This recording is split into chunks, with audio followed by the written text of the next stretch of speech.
ગીર સોમનાથના વેરાવળમાં વિદેશી દારૂનો જથ્થો ઝડપાયો છે। એસએમસીની ટીમે દરોડા પાડી દારૂને ઝડપી પાડ્યો છે। ત્યારે પોલીસની કામગીરી પર એમએલએએ અનેક સવાલ ઉઠાવ્યા છે। ધારાસભ્યએ એસએમસીની કામગીરીને બિરદાવી છે અને બીજી તરફ જે પોલીસની કામગીરી છે તેના પર અનેક સવાલ ઉઠાવવામાં આવ્યા છે। પોલીસે મંજૂરી આપેલી હોય અથવા આપેલી છે તો જ આ શક્ય હોઈ શકે, તો જ જાહેરમાં હોઈ શકે। પોલીસ ધારે તો 2 મિનિટમાં ગમે એને પકડી શકે, પોલીસ ધારે તો 2 મિનિટમાં ઓવરલોડ વાહન છે એને જવા દઈ શકે, 2 મિનિટમાં પકડી શકે। સ્ટેટ મોનિટરિંગ સેલના જે મુખ્ય અધિકારી છે નિલીપ રોય અને એની ટીમ દ્વારા એ રેડ પાડવામાં આવી। તે ફરી નિલીપ રોયજીની અને એમની ટીમ અને director general of police DGP શ્રીનો ખૂબ ખૂબ આભાર માની છે। ગીર સોમનાથ જિલ્લો જાણે દારૂનો અડ્ડો બન્યો હોય તેમ વારંવાર એસએમસીના દરોડા પડી રહ્યા છે અને આ દરોડાની અંદર મોટા પ્રમાણમાં દારૂનો જથ્થો છે તે પકડાઈ રહ્યો છે। ત્યારે વધુ એક વખત આજે મોડી રાત્રે એસએમસી દ્વારા દરોડા પાડવામાં આવ્યા હતા અને આ દરોડાની અંદર 400 થી વધુ પેટી છે કે જે વિદેશી દારૂનો જથ્થો છે તે મળી આવ્યો છે અને આ દારૂનો જથ્થો છે તે સીધો ટ્રકના માધ્યમથી જ, એટલે કે આ જે ટેન્કર છે પાણી ભરવાનું જે ટેન્કર હોય છે તે ટેન્કરની અંદરથી આ દારૂનો જથ્થો છે તે મળી આવ્યો છે અને આ દારૂનો જથ્થો છે તેમની હાલ ગણતરી છે તે ચાલુ છે। કેટલા લાખનો મુદ્દા માલ થશે અને કુલ કેટલી પેટી માલ છે તે હાલ ગણતરી ચાલુ છે। પરંતુ ક્યાંક ને ક્યાંક જે પ્રમાણે વારંવાર એસએમસીના દરોડા પડી રહ્યા છે અને મોટા પ્રમાણમાં દારૂનો જથ્થો છે તે પકડાઈ રહ્યો છે, ત્યારે વેરાવળ સિટી પોલીસ સ્ટેશન હોય કે પછી ગીર સોમનાથ જિલ્લા સ્થાનિક પોલીસ હોય, આ તમામ જે સ્થાનિક પોલીસ છે તેમની કામગીરી ઉપર સવાલો છે તે ઊભા થઈ રહ્યા છે। કારણ કે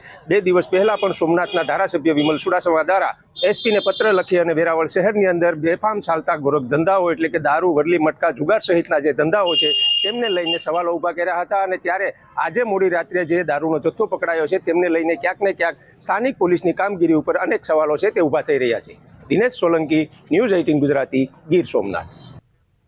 અમરેલીના ખાંભા ગીરના પ્રાથમિક શાળાને તાળાબંધી અને બોરાળા ગામની પ્રાથમિક શાળાને સ્થાનિક અને વાલીઓએ તાળાબંધી કરી છે। આચાર્યની બદલીની માંગ અને સ્ટાફના ઘટને લઈને તાળાબંધી કરવામાં આવી છે।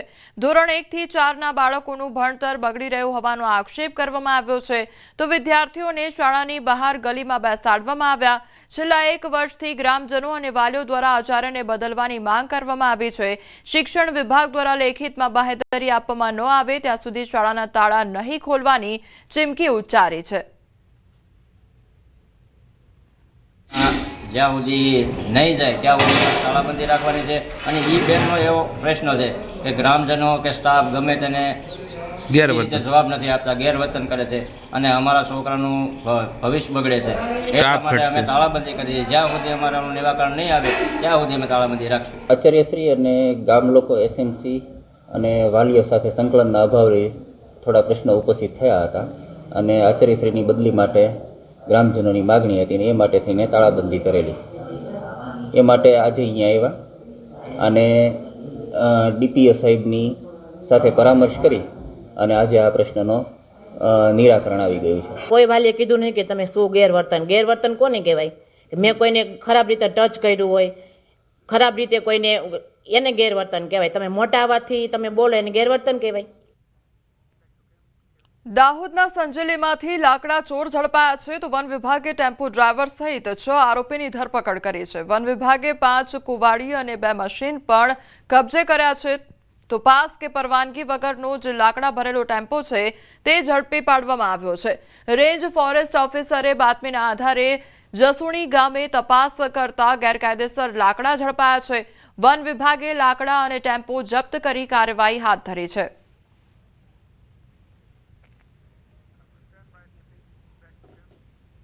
જામનગરના ખ્યાતિકાંડમાં પિતાની છત્રછાયા ગુમાવનાર પુત્રએ આપવીતી વર્ણવી। તેમણે કહ્યું કે પિતાને શ્વાસ લેવામાં નોર્મલ તકલીફ પડતા હોસ્પિટલમાં દાખલ કરવામાં આવ્યા હતા, પરંતુ આયુષ્માન કાર્ડનું પૂછીને તાત્કાલિક તેમની નળીઓ બ્લોક હોવાનું જણાવી 2 સ્ટેન્ડ મૂકવા પડશે તેવું કહી તેમનું ઓપરેશન કરી દીધું હતું, પરંતુ ઓપરેશન બાદ તેમની તબિયત બગડી હતી અને 1 નવેમ્બરે તેમનું અવસાન થયું। ત્યારે સમગ્ર કૌભાંડમાં સંડોવાયેલા તબીબ પાર્શ્વ વોરા અને તેમનો પરિવાર પલાયન થઈ ગયો છે।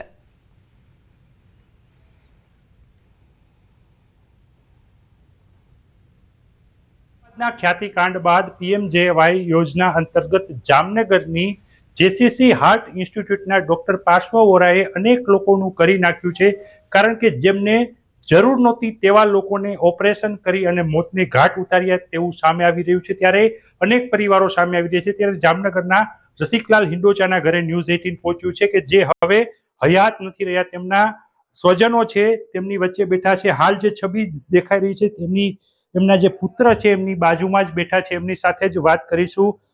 ડોક્ટર પાર્શ્વ વોરા હતા અને એણે કીધું કે તમારા સ્ટેન્ડ અર્જન્ટમાં બેસાડવા જ પડશે। તો એટલે અમે તો પછી આ પાડી, અમને તો કઈ હજી એણે કીધું કે બેસાડવા જ પડશે અર્જન્ટમાં, એટલે અમે કીધું કે આ વાંધો નહીં। એટલે અમે સ્ટેન્ડ બેસાડી દીધા અને બેસાડ્યા પછી વારંવાર એને શ્વાસની તકલીફ રહેતી હતી। પછી એને એમ જોઈએ એવું સારું થયું જ નથી અને ગુજરીએ ગયા અત્યારે, એટલે એને મેળમાં રહેતું જ નહોતું। સ્ટેન્ડ બેસાડ્યા પછી હાલત ખરાબ થઈ ગઈ। સ્ટેન્ડ બેસાડ્યા પછી કેવી હાલત હતી અને અગાઉની હાલત કરતા આ સ્ટેન્ડનું ઓપરેશન કારગત ન નીવડે એવું લાગે છે? હા, આ ઓપરેશન સક્સેસ છે જ નહીં, કેમ કે સ્ટેન્ડ બેસાડ્યા પછી જ એની હાલત વધારે ખરાબ થઈ। કોઈ બીજા સાથે આવું ન થાય, કારણ કે હવે રસિકલાલ છે એમના પરિવારજનો વચ્ચે નથી રહ્યા। જે પ્રકારના ડોક્ટર પાર્શ્વ વોરાએ જેસીસી હાર્ટ ઇન્સ્ટિટ્યૂટમાં જે માલ પ્રેક્ટિસ કરી છે, આયુષ્યમાન કાર્ડના નામે જે નાણાં પડાવવા માટે લોકોના સ્વાસ્થ્ય સાથે ક્યાંક ને ક્યાંક ચેડા કરી રહ્યા હોય તેવા આક્ષેપ થઈ રહ્યા છે। ત્યારે પરિવારજનો છે હવે ન્યાયની માગણી કરી રહ્યા છે। કિંજલ કારસરિયા, ન્યૂઝ 18 ગુજરાતી, જામનગર। બનાસકાંઠાના પાલનપુરના ગઢ પંથકમાં ખેડૂતો માટે સારા સમાચાર સામે આવ્યા છે। શિયાળુ સિઝન માટે કેનાલમાં પાણી છોડવામાં આવ્યું છે, તો જિલ્લાની જીવાદોરી સમાન ગણાતા દાંતીવાડા ડેમમાંથી કેનાલ દ્વારા ખેડૂતોને પાણી આપવાની શરૂઆત કરવામાં આવી છે, જેના કારણે ખેડૂતોમાં ખુશીની લહેર છવાઈ ગઈ છે। તો ગઢ પંથકમાં 6000થી વધુ હેક્ટર ખેતીની જમીનને પણ પાણી મળશે અને સિઝનમાં ખેડૂતોને 5 વાર કેનાલો દ્વારા પાણી આપવામાં આવશે। તો બીજી તરફ પાણી મેળવવા માટે ખેડૂતોને જે પૈસા ચૂકવવાના થાય છે તેમાં 2.5 થી 3% જેટલો વધારો પણ કરવામાં આવ્યો છે, તેથી વધારો પરત ખેંચાવવા ખેડૂતોએ માંગ કરી છે। પાણી ડેમમાં ભરાયેલ હોવાથી 5 પાળનું આયોજન કરેલ છે રવિ ઋતુ દરમિયાન, અને એ 5 પાળમાં આપણે સરકારશ્રી દ્વારા અલગ અલગ આયોજન કરવામાં આવે છે। એમાં જે પિયાઓ જે લેવાનો દર છે એમાં સરકારે 419 રૂપિયા હેક્ટર દીઠ એક પાળનો નક્કી કરેલ છે, અને 5 પાળના જોવા જઈએ તો 2095 રૂપિયા લેવાના થાય છે પ્રતિ હેક્ટર દીઠ। દાંતીવાડા જળાશય યોજનામાં અંતર્ગત બનાસકાંઠામાં ટોટલ 4 તાલુકા આવેલા છે। 4 તાલુકાને ફાયદો મળે છે અને પાટણ જિલ્લાના 2 તાલુકાઓને ફાયદો મળે છે। એક બાજુ ખેડૂતોને કમોસમી વરસાદથી પાકમાં મોટા પાયે નુકસાન વેઠવાનો વારો આવ્યો છે, તો બીજી તરફ શિયાળાની શરૂઆતમાં જ ડુંગળીની મોટા પ્રમાણમાં આવક થતા એપીએમસીમાં ભાવ ગગડતો જોવા મળી રહ્યો છે। ત્યારે અમદાવાદ એપીએમસીમાં ડુંગળીનો 2 થી લઈને 10 રૂપિયા સુધીનો ભાવ મળી રહ્યો છે, તો વિદેશમાં સામાન્ય રીતે ડુંગળીની માંગ વધુ હોય છે। સરકાર બાંગ્લાદેશ અને શ્રીલંકામાં ડુંગળી મોકલે તો ખેડૂતોને ફાયદો થઈ શકે છે, પરંતુ મધ્યપ્રદેશ અને નાસિકથી આવતી ડુંગળીનો મબલખ પાક હોવા છતાં અમદાવાદ માર્કેટમાં વેચાતી ડુંગળીનો ભાવ વધારે હોવાનું વેપારી સ્વીકારી રહ્યા છે।